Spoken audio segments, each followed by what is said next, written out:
A'udzubillahi minasyaitonirrajim. Bismillahirrahmanirrahim. Alhamdulillahirabbil alamin wa bihi nasta'in wa ala umuri dunya waddin.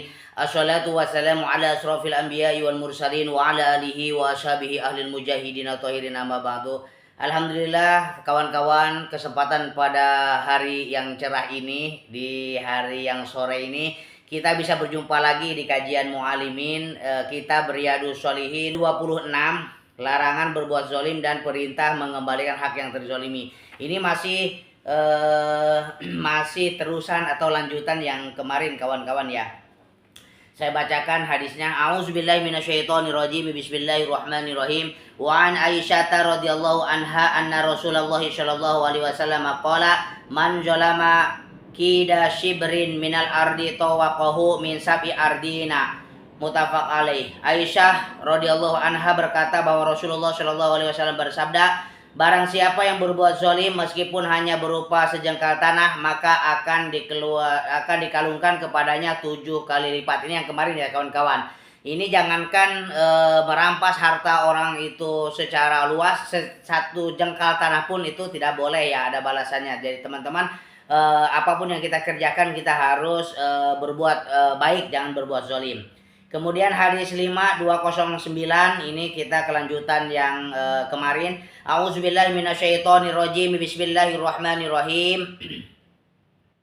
Wa an Abi Musa radhiyallahu anhu qala Rasulullah sallallahu alaihi wasallam, innallaha la yumli lizalimi fa iza khazahu lam yuflithu. Summa qara'a wa kadzalika akhzur rabbika iza khazal qura wa hiya zalimatun inna akhzahu alimun syadid. Abu Musa radhiyallahu anhu berkata bahwa Rasulullah shallallahu alaihi wasallam bersabda, sesungguhnya Allah memberikan waktu kepada orang-orang yang zalim, namun jika dia sudah menyiksanya, dia tidak akan melepaskannya. Kemudian Rasulullah membaca ayat Al-Quran berikut, begitulah siksa Tuhanmu apabila telah menyiksa penduduk desa yang zalim, sesungguhnya siksanya amat pedih. Allah tidak segera menghukum orang zalim. Jadi teman-teman, kalau ada orang zalim, sangat zalim sekali, itu Allah akan mengulurkan ya, enggak sekaligus dia dihukum.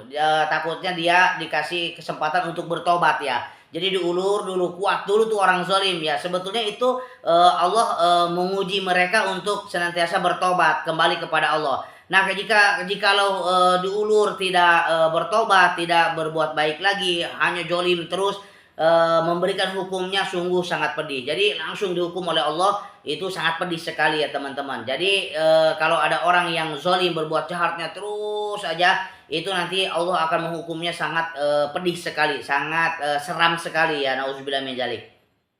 Orang berakal tidak akan terlena dengan kezaliman yang ia lakukan hanya karena ia tidak ditempa bencana. Namun ia akan sadar bahwa ia pasti dihukum. Karena itu ia segera bertobat dan mengembalikan hak kepada pemiliknya. Jadi kalau kita menzalimi orang itu harus ada dua. Satu, hartanya kita kembalikan. Kemudian kita meminta maaf ya. Kemudian bertobat kepada Allah Subhanahu wa taala. Baru itu di situ diselesaikan di dunia, nanti kita ketika di akhirat kita lancar ya teman-teman. Enggak ada masalah. Kemudian hadis 6210, A'udzubillahi minasyaitonirrajim. Wa an Mu'adz radhiyallahu anhu qala ba'asyani Rasulullah sallallahu alaihi wasallam faqala innaka tati qauma min ahlil kitabi fad'uhum ila syahadati alla ilaha illallah wa anni rasulullah fa inhum ata'u li zalika fa'alimhum anna allaha qad iftarada alaihim khamsa shalawatin fi kulli yaumin wa lailatin fa inhum ata'u li zalika fa'alimhum anna allaha qad iftarada alaihim shadaqatan tu'khazu min agniyaihim fanuraddu ila fuqaraihim fa inhum ata'u lidzalika fayyaka wa karaima amwalihim wattaqi da'watal mazlum fa innahu laisa bainaha wa bainallahi hijabun. Muttafaq alaih.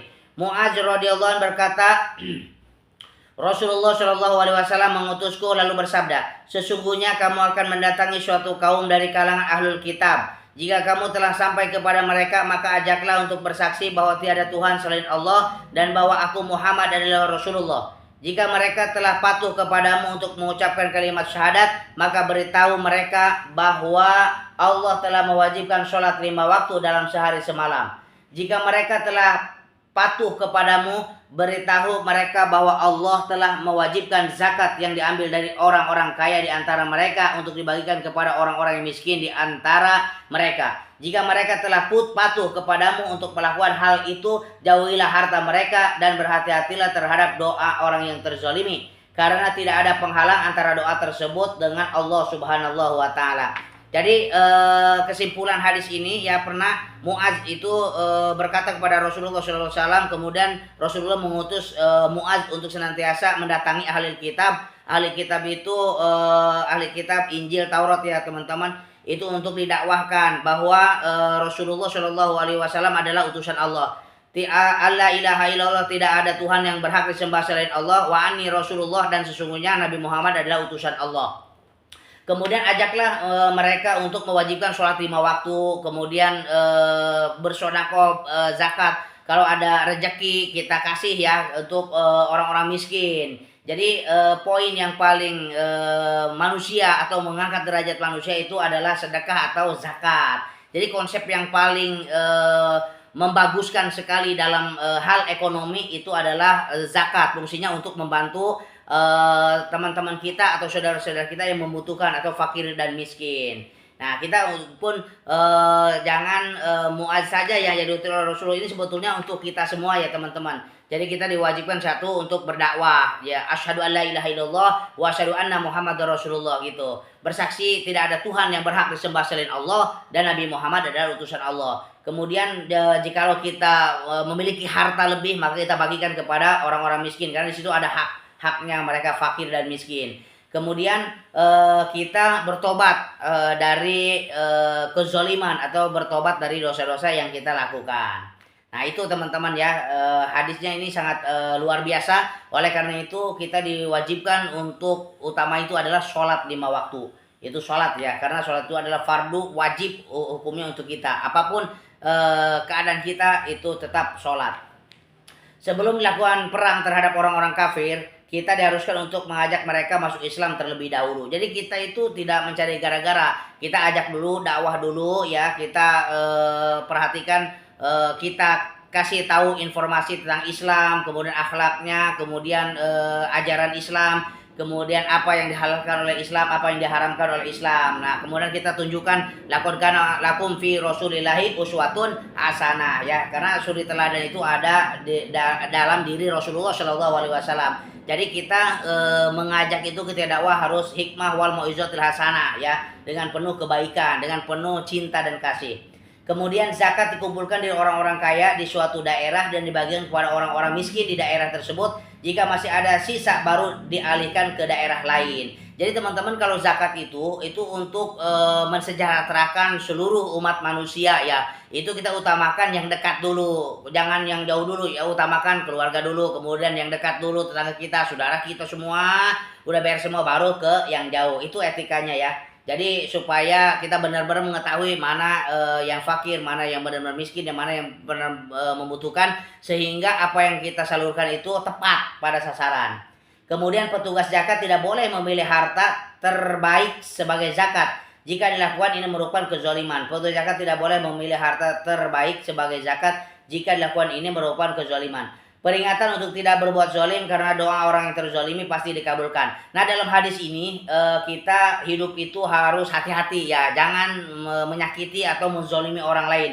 Sebab kalau kita menyakiti atau menzalimi orang lain tanpa sebab, maka pasti orang yang terzalimi itu, orang tersakiti itu ketika berdoa kepada Allah itu makbul sekali ya doanya. Itu pasti akan dikabulkan oleh Allah Subhanahu wa Ta'ala. Itu teman-teman ya hadisnya. Kemudian hadis 211 halaman 280 saya bacakan ya. Ini isi kitab dari Riyadhus Shalihin.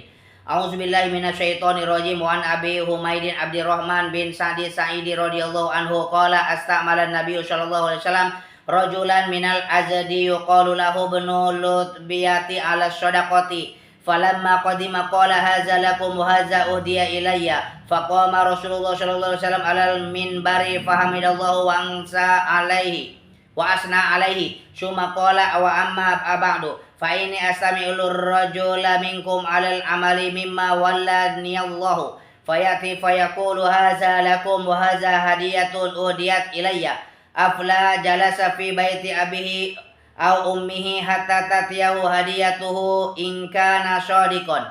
Wallahi la yakhuzu ahadu minkum syai'an bighairi haqqihi illa laqiyallahu yahmiluhu yaumal qiyamati fala arifanna ahadan minkum laqiyallahu yahmilu ba'iran lahu rugaun aw baqaratan laha khuwarun aw syatan ya'gharun.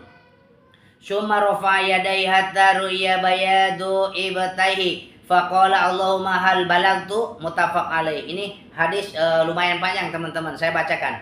Artinya A'udzubillahi minasyaitonirrajim. Abu Humaid Abdurrahman bin Sa'ad As-Sa'idi radhiyallahu an berkata, Nabi mengangkat seorang laki-laki dari Al-Azdi, yaitu Ibnu Lutbiyah, sebagai petugas zakat. Ketika dia datang, dia berkata, ini untuk kalian harta zakat, sedangkan yang ini adalah hadiah untukku. Rasulullah berdiri di atas mimbar. Beliau mengucapkan hamdalah, lalu berkata, amma ba'du, aku telah mengangkat seorang laki-laki di antara kalian untuk melakukan tugas yang dibebankan kepadaku. Kemudian dia mendatangi orang-orang kaya lalu berkata, ini untuk kalian dan yang ini hadiah untukku. Jika dia berkata benar, mengapa tidak duduk di rumah ayah atau ibunya sehingga hadiah datang kepadanya? Demi Allah, seorang di antara kalian yang mengambil sesuatu dengan cara yang tidak benar, maka kelak di hari kiamat akan bertemu Allah dengan membawa barang tersebut. Jangan sampai aku mengetahui seorang di antara kalian berjumpa Allah dengan memikul unta yang melenguh, sapi yang melenguh, atau kambing yang mengembik. Setelah itu Nabi SAW mengangkat kedua tangannya hingga putih kedua ketiak terlihat. Beliau mengucap, ya Allah, apakah aku telah menyampaikan? Di antara kewajiban pemimpin adalah bertanggung jawab mengumpulkan zakat lalu membagikannya kepada para mustahik, orang yang berhak menerima zakat. Jadi ketika kita menjadi pemimpin, jadi umaro, ya itu harus benar-benar kita mengetahui mana yang membutuhkan, mana yang tidak membutuhkan, mana yang membutuhkan urgent, ini kita harus utamakan teman-teman supaya tepat sasaran. Kemudian hadiah yang diberikan kepada para pejabat karena jabatan mereka adalah suap dan haram hukumnya. Jadi nggak boleh ya teman-teman kita memberikan atau pejabat menerima hadiah atau apapun bentuknya, itu nanti masuknya rusyat atau korupsi ya. Jadi haram hukumnya. Para pemimpin yang mengambil harta rakyat dengan dalih sebagai hadiah tidaklah dibenarkan dan termasuk kezaliman. Memberikan hadiah kepada pejabat diperbolehkan jika dia masih memiliki ikatan keluarga atau teman dekat yang sebelumnya sudah. Jadi teman-teman, kalau kita memberikan hadiah pejabat juga boleh asal masih ada kedekatan kekeluargaan.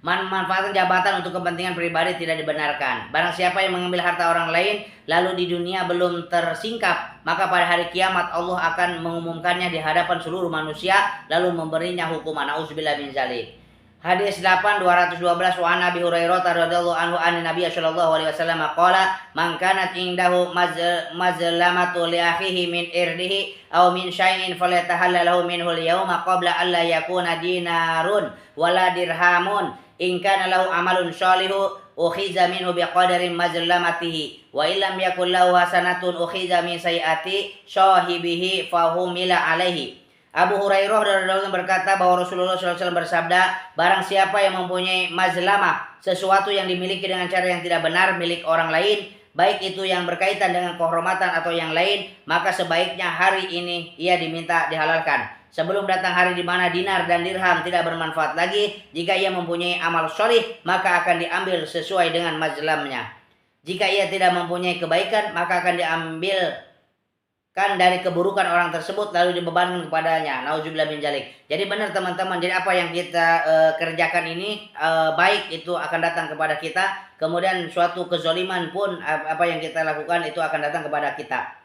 Makanya dalam hadis ini kita dilarang untuk berbuat zalim dan merampas hak orang lain. Kemudian perintah untuk mengembalikan hak orang lain yang ada pada kita. Perbuatan zalim dapat merusak amal kebaikan yang pernah kita lakukan. Jadi inti dari kajian Riyadhus Shalihin ini tentang jilid 26, kita harus berhati-hati untuk menggunakan harta atau mencari harta atau mencari rezeki dari Allah Subhanahu wa taala. Kita harus benar-benar harus berhati-hati, terutama umaro ya, pemimpin-pemimpin. Ketika kita menyampaikan hak itu harus benar-benar sampai kepada orang yang membutuhkannya. Begitu teman-teman. Kemudian hadis 9213 wa an Abdullah bin Amri bin Ashir radhiyallahu anhu ma'ana Nabi sallallahu alaihi wasallam qala al muslimu man salim al muslimuna min lisanihi wa yadihi wal muhajiru man hajara man hanallahu anhu. Nih, Abdullah bin Amr bin As berkata bahwa Rasulullah SAW bersabda, orang Islam adalah orang yang bisa menahan lidah dan tangannya sehingga tidak menyakiti kaum muslimin. Sedangkan orang yang berhijrah adalah orang yang menjauhi apa yang dilarang oleh Allah Subhanahu wa taala. Jadi teman-teman, muslim itu harus memiliki akhlak yang bagus, ucapannya harus bagus, minimal orang itu tidak tersakiti oleh lidah kita dan tangan kita. Makanya nih, lidah sama tangan kita harus benar-benar menjaga supaya kehidupan ini menjadi aman, menjadi tertib, menjadi lancar ya teman-teman, tanpa ada halangan sedikit pun. Nah, demikian kajian pada kesempatan sore yang paling bahagia ini. Mudah-mudahan kita mendapatkan rezeki yang banyak, yang halal, yang baik, yang barokah untuk senantiasa beribadah sehingga kita bisa meningkatkan kualitas ibadah dan takwa kita kepada Allah Subhanahu wa taala, dan semoga Allah Subhanahu wa taala memberikan semangat atau giroh untuk senantiasa bekerja, kemudian beribadah, mengaji sehingga kita bisa menambah ilmu-ilmu yang bermanfaat, sehingga apa yang kita miliki ini kemudian kita mampu mensyiarkannya, kemudian mampu mendakwahkannya. Insyaallah ganjarannya atau pahalanya bukan hanya di dunia saja, sampai ke negeri akhirat nanti kita akan dapatkan itu fi dini wa dunya wal akhirah. Allahumma rabbana atina fid dunya hasanah wa fil akhirati hasanah wa qina azabannar. Ya Allah, bahagiakan kami di dunia, bahagiakan kami di akhirat, dan jauhkan kami dari azab neraka. Demikian, Allahumma ajirni minan nar. Ya Allah, jauhkan kami semuanya dari azab api neraka. Demikian teman-teman, mudah-mudahan apa yang dapat kami sampaikan ini mendapatkan ibroh dan magfirah dari Allah Subhanahu wa taala. Usikum binafsi wa taqwallah. Wassalamualaikum warahmatullahi wabarakatuh.